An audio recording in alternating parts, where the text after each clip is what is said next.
Olá pessoal, esse é o módulo 3 do mini curso online de Introdução ao Teste Software com Spring.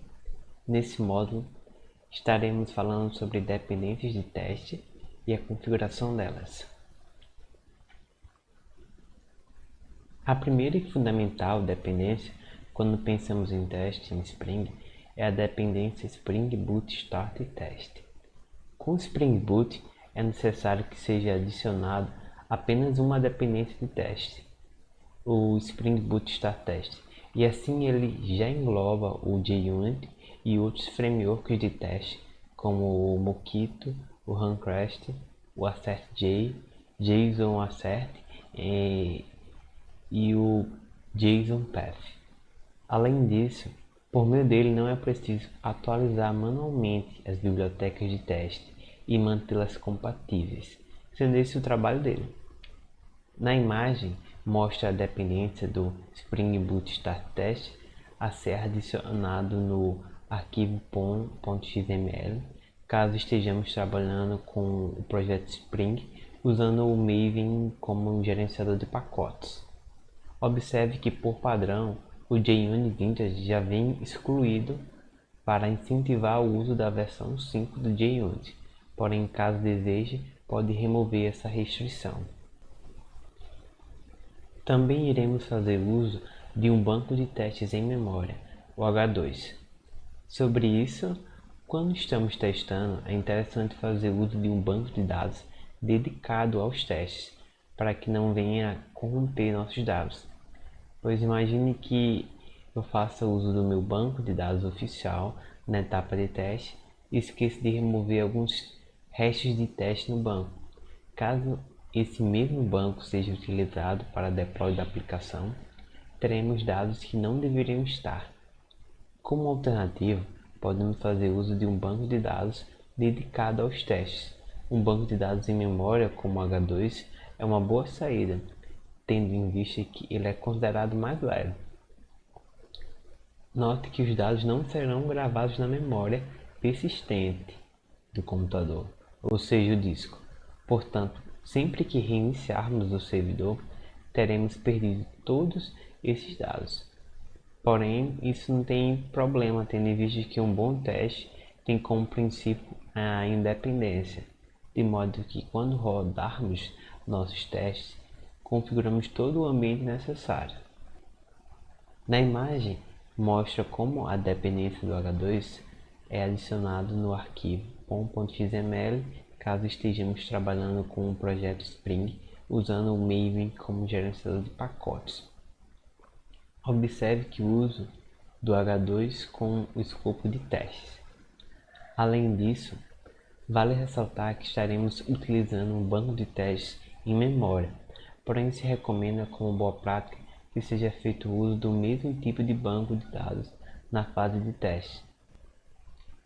Por critérios de simplicidade, tendo em vista que meu sistema já vai estar rodando o IntelliJ e já terei um banco de dados rodando, e sem falar que também vou estar gravando, então eu vou utilizar o H2 por causa de ser um banco de dados mais leve e mais rápido.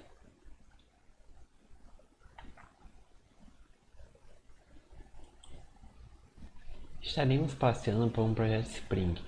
O link do repositório do GitHub encontra-se na descrição do vídeo. O projeto que você deve abrir encontra-se na pasta Módulo 3. Esse projeto trata-se de um sistema de notas de alunos.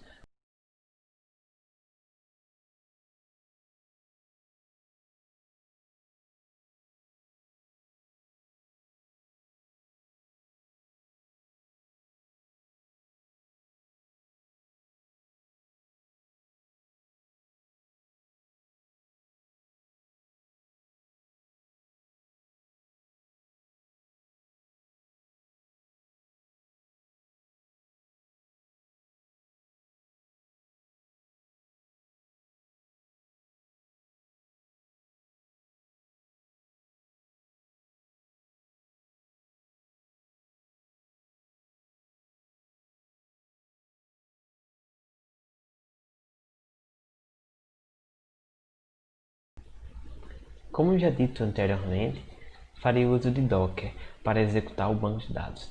Sua configuração encontra-se no arquivo dockercompose.yaml. Dando uma breve olhada no conteúdo dele, podemos ver as configurações. O banco de dados irá rodar na porta 3606, a padrão, podendo ser modificado.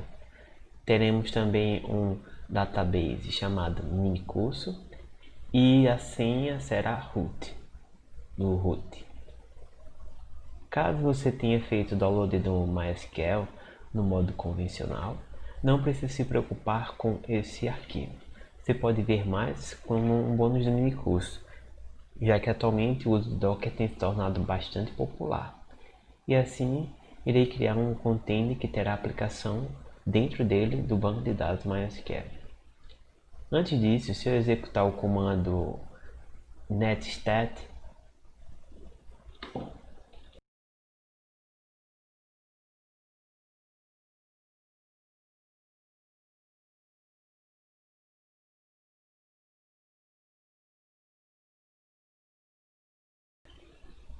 esse comando exibe os processos que estão escutando em suas respectivas portas, fazendo uso do protocolo TCP.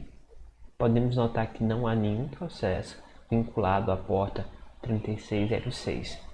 Assim, por meio do comando docker compose up-d, iremos executar as configurações que se encontram no arquivo dockercompose.yaml e dessa forma iremos criar o nosso container.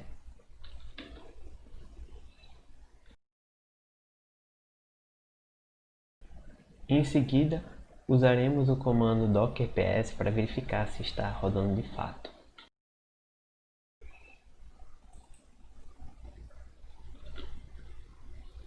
Observe que está rodando na porta 3606 como queremos. Também podemos rodar novamente o comando anterior netstat.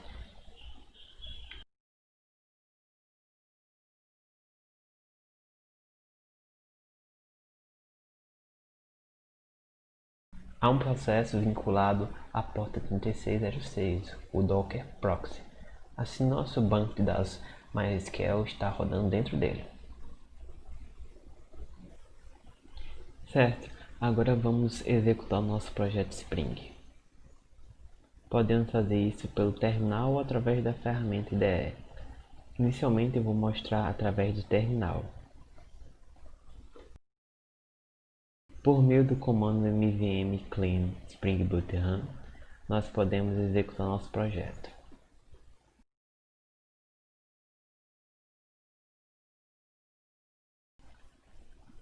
Pronto, podemos observar que foi iniciado de fato nosso sistema. Esse projeto faz uso de uma dependência chamada Swagger, que nos disponibiliza uma documentação dos endpoints da API. Podemos acessar digitando em um navegador http localhost na porta 8080/swagger.html.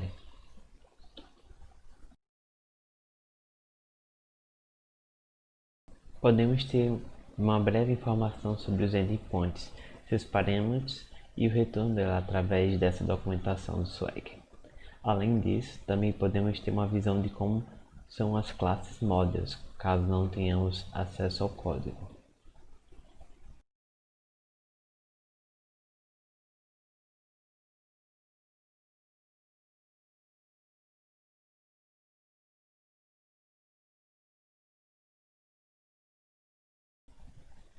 Certo. Agora que nós fizemos nosso projeto funcionar, vamos falar um pouco sobre a organização das pastas.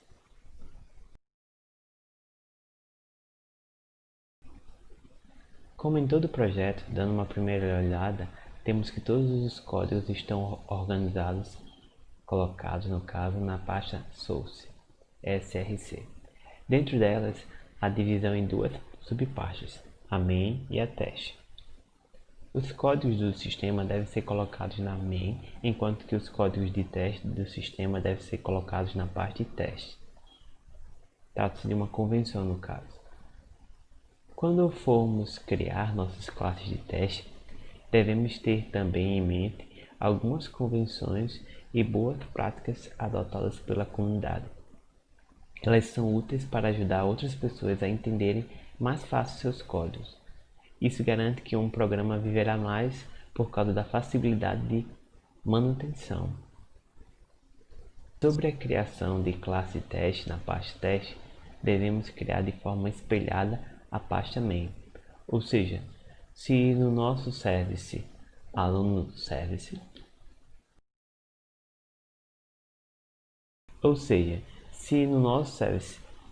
na classe aluno service, está dentro de uma pasta chamada service, que engloba todas as classes de regras de negócio, então nossa classe de teste também deve estar dentro de uma pasta chamada service, pois ela engloba todas as classes de teste de negócio. Isso ajuda muito quem nunca viu seu projeto e está procurando uma classe de teste específica. Além disso, ao criarmos uma classe de teste para testarmos uma classe, devemos nomear essa classe de teste com o nome da classe a ser testada, acrescentando-se a palavra teste no final. Por exemplo, caso desejemos testar o controle aluno controle, iremos criar a classe de teste aluno controle teste, ou se quisermos testar o service aluno service, iremos criar a classe de teste aluno service teste, e assim por diante. Dessa forma, quem estiver lendo seu código saberá que a classe aluno service teste é a classe de teste do service aluno service.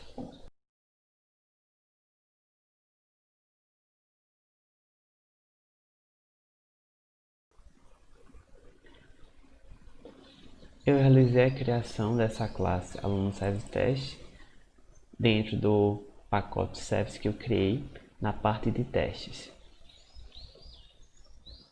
O IntelliJ nos dá uma facilidade na criação, de modo que eu posso escolher exatamente quem eu quero criar através de um comando.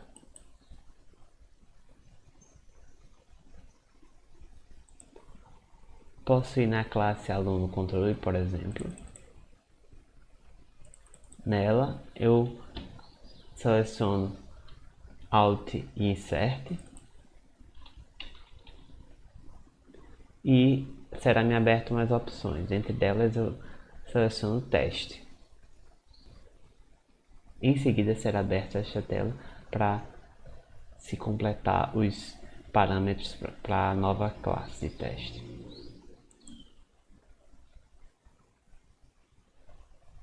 Já é dado uma sugestão de quais métodos de teste devem ser criados.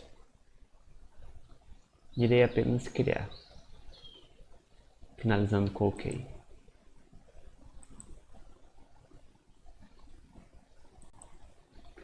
De modo que foi criada a classe testes e já foi realizada a importação do pacote Jupyter, onde tem o JUnit versão 5. Além disso, irei mostrar novamente para ressaltar. Mostrando novamente, restou mencionar que podemos selecionar a versão do JUnit que caso desejemos. Além disso, podemos adicionar também outras bibliotecas aqui. Porém, por padrão, já nos é recomendado o uso da JUnit 5. Temos também o nome da classe, que o IntelliJ nos recomenda, como adicionando a palavra teste no final, e o pacote também que ele cria através do espelhamento. Com tudo isso, você pode perceber um pouco sobre a facilidade de uma ótima ideia como o IntelliJ que nos proporciona, já nos dando recomendações com boas práticas aplicadas. Certo. Tendo criado nossa classe de teste, iremos criar o nosso primeiro método de teste. Neste contexto, criaremos um método chamado teste, com retorno void, e colocaremos a anotação @teste para indicar que se trata do método de teste anteriormente dito. Lembrando que esse método deve ser do pacote Jupyter. Em seguida, podemos executar o comando o botão na seta, ou se você não tiver o suporte da ferramenta, pode executar via linha de comando mesmo, por meio do comando mvn-dtest igual a classe teste.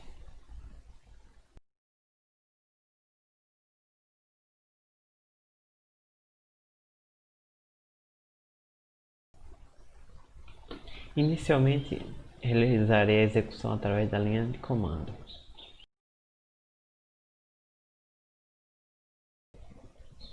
Como pode verificar, foi realizado um único teste, porque nós temos apenas um método de teste com a anotação @teste, e foi executado sem nenhuma falha, nenhum erro, tendo em vista que dentro dela não realizamos nada. Também temos informações quanto ao tempo e quando foi realizado esse teste, a hora e a data.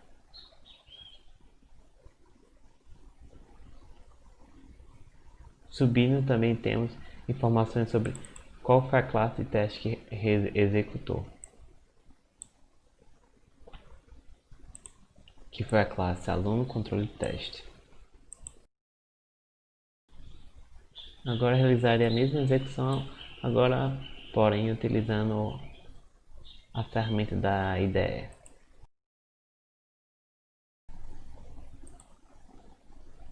IntelliJ já nos diz também qual foi o teste que foi executado com o tempo. Outro ponto importante trata-se da visibilidade do seu método de teste. Observe-se que quando eu coloco o método private, ele deixa de ser reconhecido pela ferramenta, de modo que não será executado. E isso é comprovado. Ao executarmos, temos que não encontramos nenhum teste. Observe que não é esse o caso com o Protect. Protect também pode ser executado. Sendo assim, nosso método não pode ser apenas private, podendo ser como público ou Protect, sua visibilidade. Agora usarei como exemplo o método findAll da classe aluno controller, que deve retornar a lista de todos os alunos.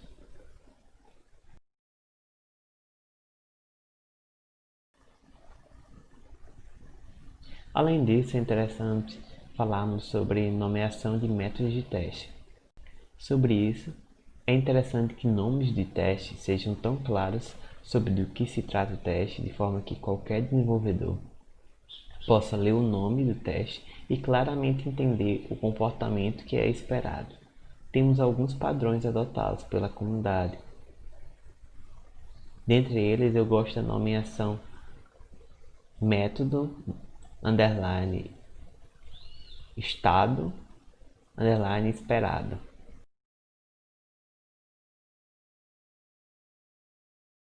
Não existe uma única forma correta. Geralmente, a equipe de desenvolvedores de teste entram em acordo sobre a estilização adotada. Também temos outra forma de nomeação.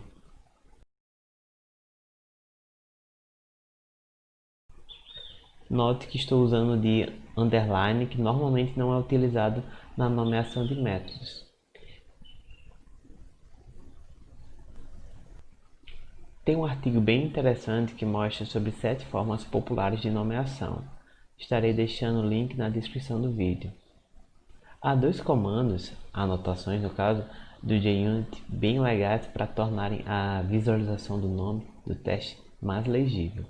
Podemos fazer uso da anotação @displayname gestada.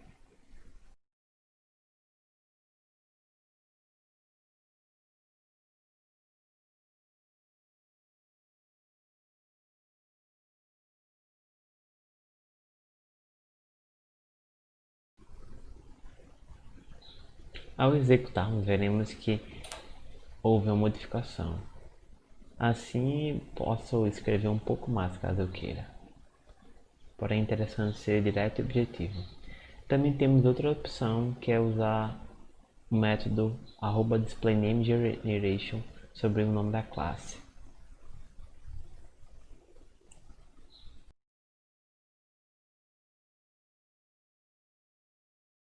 Dessa forma, observe que os nomes dos métodos serão modulados de forma que cada underline será substituído por um espaço. Agora estaremos falando sobre a asserção, que por meio dela nós fazemos a verificação de afirmações. Vamos lembrar dos métodos que nós já falamos. Temos o método AssertEquals, iremos fazer uso do pacote Assertions do Jupyter. Uma boa prática é sempre que trabalhar com a nomenclatura de valor esperado e de resultado obtido.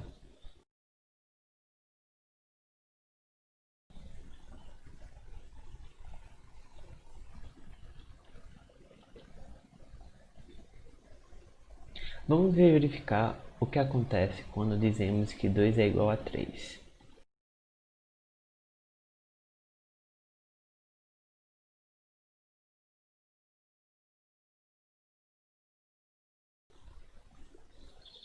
Observe que recebemos como resposta, ao executarmos, uma mensagem de erro, alegando que temos o valor esperado 2, porém o valor atual é 3. Seguindo, irei realizar mais algumas asserções para verificarmos o que acontece quando há um conjunto de asserções erradas.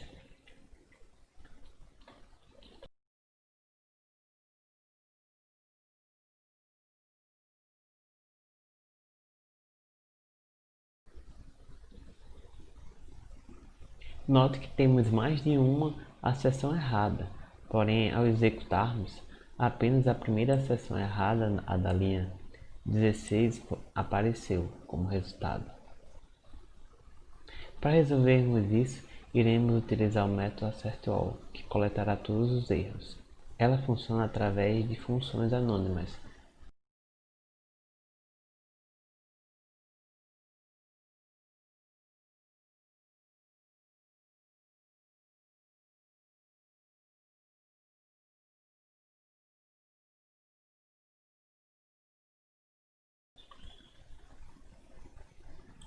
Agora sim está de fato da forma que queremos. Observe que capturou-se as duas condições que estavam erradas. 1 igual a 2, que não é o caso, e 2 igual a 3. Assim, quando houver situações em que há mais de uma asserção, é interessante utilizar o AssertAll. Por último, falta a última dica, que é fazer uso de importação estática nos pacotes.